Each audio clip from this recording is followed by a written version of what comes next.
ma wax ci nasaraan donc Pape Mamadou Niang mooy porte-parole les travailleurs de Transplace yi ma doon wax sànq nga xam ne fanweeri at ak ñeent ñu ngi dang-dang ci justice bi Pape Mamadou Niang bismillah. Merci honorable. salaamaaleykum maa ngi nuyu ñëpp seen tur ak seen sant man Pape Mamadou Niang laa tudd maa ngi yore kaddu 200 ñaari téeméer ak juróom-ñeent fukk ak ñaari liggéeykatu Transplace yi nga xam ni.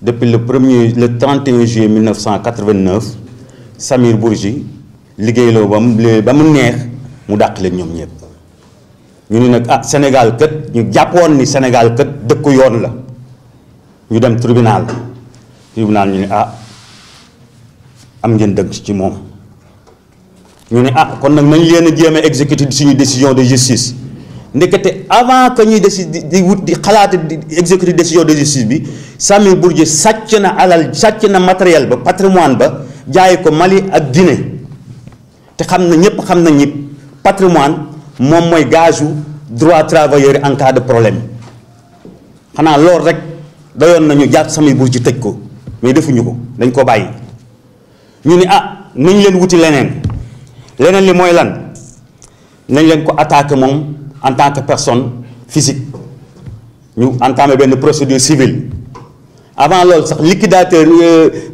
juge dañ ko placé en liquidation judiciaire le juge commissaire condamné ko ni ko da nga war a fay travailleur ay indemnité parce que da ngaa luubal matériel bi luubal lépp créer say problème pour bañ leen a fay seen àq ak seen yelleef mais bi ñu demee di ko topp war nañ ci ñaar fukki banque ak juróom fii ci Dakar ak Sénégal amul benn tur bu ci Samir Bourgi nekk donc alalam fan la koy dugal xanaa ci paradis fiscaux yi la koy denc xawma ci dara mais en tout cas kenn mënul gis foo xam fii tur Samir Bourgi dana fa nekk ñu ne na leen këram ma ngi fi biñ demee këram xam na la ñuy wax kër ga mu dëkk 40 ans moomu ko benn société bu ñuy wax la SCI moo ko moom dinaa ci ñëw parce que am na révélation yu am solo yu ma ciy def donc kër googu moomu ko ñu ne mobilier xanaa la lal ba muy tëdd ak armoire beeg télé ak yooyu moo ko moom xanaa ñu attaqué ko ñun ñu noo kër gi moom loolu lépp moomu ci dara SCI moo ko moom ñu ni waaw xanaa am na état de droit réel maanaam terrain wala dara ci région de Dakar ñu dem ci domaine yépp foo dem ñu ne la amu fi dara amul benn état de droit réel bu mu am oto yi muy dawal sax nee nañ jabaram a ko moom oto yi muy dawal biñ ko attaqué nañ ñu jabaram moo ko moom donc loolu dafay wone rek ni Samir Bourgi ki koy jàppale ku am doole la ki koy jàppale nag moom laa leen wax la c'est la société civile immobilière xam nañu cette société là la famille présidentielle dañ cee bokk moo tax à chaque fois bu ñu ko attaqué ba xam ni léegi jàpp rek moo ci def pour jot suñu xaalis rek benn ordre jóge ca kaw du ñu xam nu mu demee jaxase lépp liñ ci xam nag def nañ parce que bi ñu jotee information bi man j'ai fait mes investigations personnelles te li ma ci xam lépp bu ñu poussé à ce que ma débale ko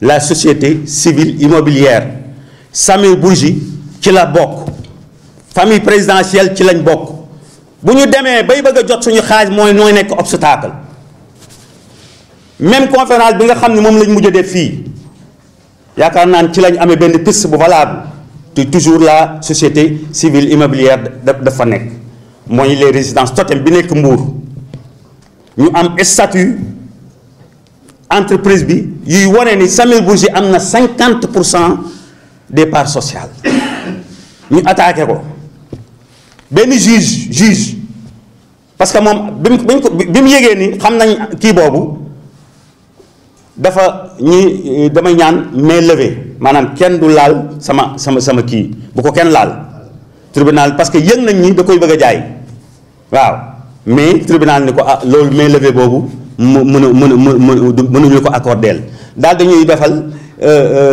saisie conservatoire mu accordeel ñu ko ñun mais xanaa boo defee saisie conservatoire ci ku bëgg a jot xaalisam bu la ñaanee pour nga pour nga defal ko saisie définitive mais xanaa war nga koo may mais juge bañ ko jox xoolul sax d'après les conclusions de notre avocat maître Assane Dioma Ndiaye conclusion yi ma lire dafa wone ni li ñu yóbbu cour d'appel juge ba dafa mel ne liirul sax conclusion yi documents yi ñu ko jox dafa juger rek ci benn pièce donc loolu dafay wone encore ni la justice dafay mooy suñu problème principal ñun les travailleurs de la place parce que 34 ans ay 292 pères de famille nekk fi di galérer Samy Bourgi nekk fi yore ay milliards am loolu du dëgg du yoon te dootuñu ko accepter.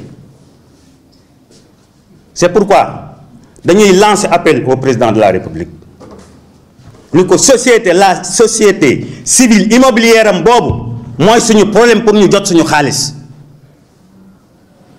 kon boog na jël disposition yëpp pour que ñun ñu jot suñu xaalis parce que résidence Totem bii ñu attaqué tey ba nekk cour d'appel am nañu audience finie le 1er juin war nañu jàpp date délibérée et j'espère que le juge dira le droit j'espère bien parce que dossier bi amul benn jafe-jafe lu dul dooley Samy Bourgi ak état bu ko jàppale ak justice bu ko jàppale kumba am ndey ak kumba amul ndey ñun ñu juddoo fi suñuy maam juddoo fi suñuy juróom-ñaari maam juddoo fi Samy Bourgi bu jógee Liban bëgg ñoo noot ay sénégalais di ko jàppale état di ko jàppale justice di ko jàppale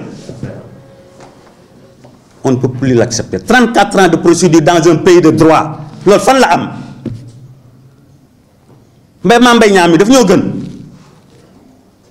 en 45 jours ñu viré dossier ñun ñu nekk pendant 34 ans trop c'est trop donc dañuy ñaan le juge de la cour d'appel mu wax le droit bu ñu waxee le droit ñun on sait que dañuy jot suñu daf ñuy jox dëgg mañ a def ni comme juge bi première instance loolu laa amoon li nga xam ni moom laay wax ci dossier boobu en wolof ci ma tënk ko rek ci français ci tuuti ci français je pense que moi je m'appelle Pape Mamadou Niang je suis le porte-parole du jour des 292 ex-travailleurs de la Transplace qui était une société dirigée par Samy Bourgi, le président directeur général, qui a procédé au licenciement de ces 292 depuis le 31 juillet 1989.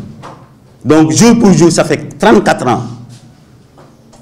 Donc nous avons estimé qu'il faut saisir la justice. Nous l'avons saisie et qu'elle nous a donné raison. Mais malheureusement, avant la fin même de la procédure, Samy Bourgi a fait disparaître le patrimoine. En grande partie, les machines sont vendues au Mali, en Guinée et en Côte d'Ivoire. Et vous savez que le patrimoine d'une société, c'est le gage même des droits des travailleurs en cas de difficulté. Donc voilà que, en voulant exécuter la décision de justice, on est tombé sur cet obstacle-là. Donc on s'est dit que par rapport donc au juge commissaire, il a fourni un rapport qui condamne également Samy Bourgi à payer des indemnités à ses travailleurs. Et je rappelle que ces indemnités remontent à 737 millions. Donc en voulant exécuter cette décision de justice, nous avons fait le tout, enfin, on a tout d'abord attaqué civilement Samy Bourgi. Et il a été aussi condamné, là, en tant que personne physique, Samy Bourgi. Puisque c'est le président directeur général de la Transplace. Donc, en voulant exécuter la décision de justice, on est parti sur 25 banques qui existent à Dakar et dans la région de Dakar. Mais il n'y a pas une seule banque où Samy Bourgi a un compte bancaire. Donc, où il met l'argent, les milliards qu'il gagne, dans les paradis fiscaux, au Liban, c'est une question. Peut-être que l'État du Sénégal peut répondre à cette question. Donc, nous avons procédé à la saisie de la maison où Samy Bourgi habite depuis plus de 40 ans. Et on nous dit que cette société, cette maison-là appartient à la société civile et immobilière.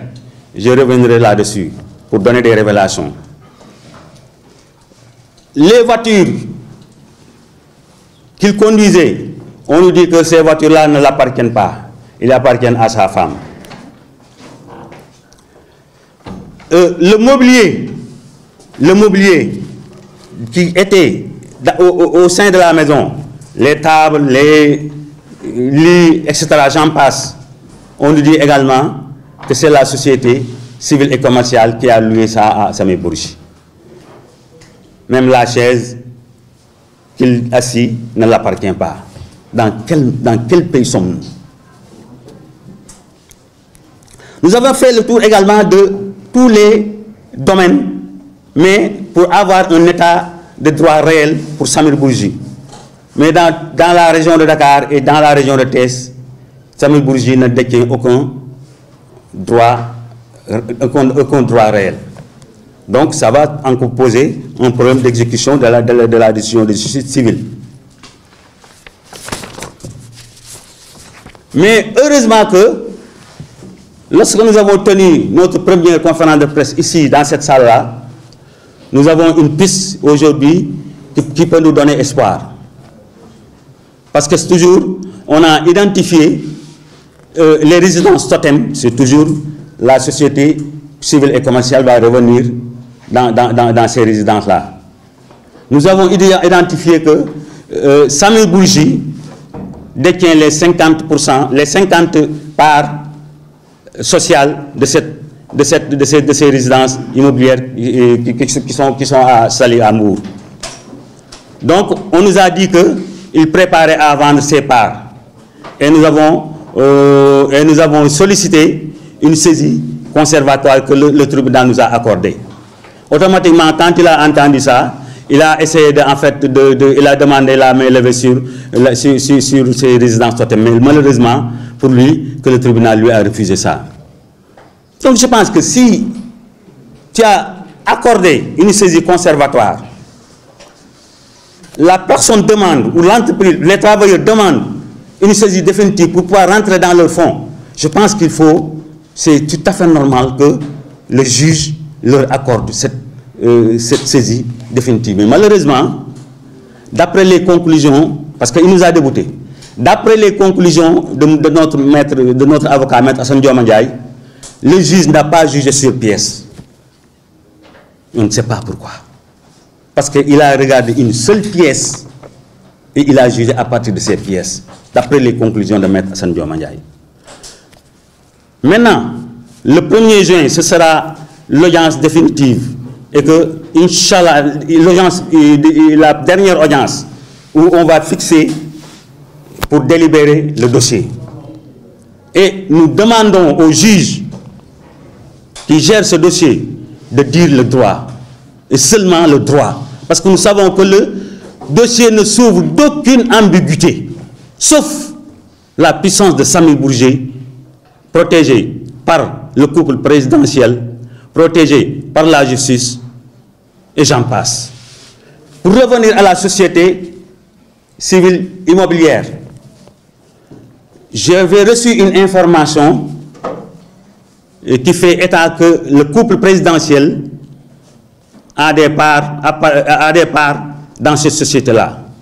Et à chaque fois qu'on tient le bout du tunnel, cette société l'a fait un obstacle à l'exécution de la décision de justice.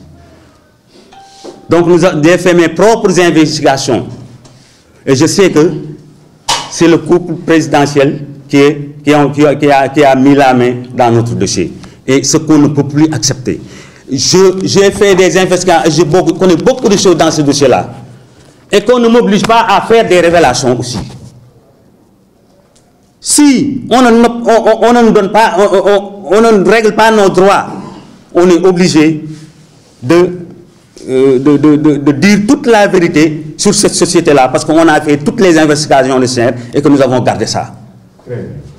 Donc, c'est à ce propos encore que nous lançons un appel au juge de la cour d'appel de diligenter le dossier dans la célérité la plus requise.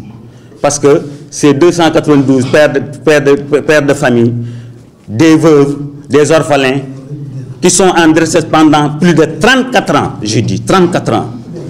Est-ce que le dossier de Mame Mbaye Niang, qui est vidé en 45 jours, est plus important que le dossier de 292 travailleurs? Je dis non.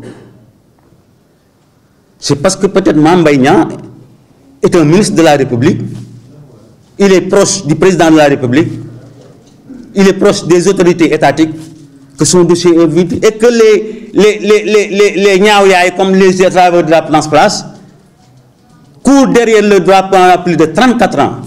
C'est injuste. C'est injuste et on ne peut plus l'accepter. On ne peut pas comprendre que 292 pères de famille, qui sont leurs grands-pères, sont nés ici. Qu'un simple Sami Bourgi qui vient du Liban. Non, je pense que nous ne sommes plus dans un pays de droit.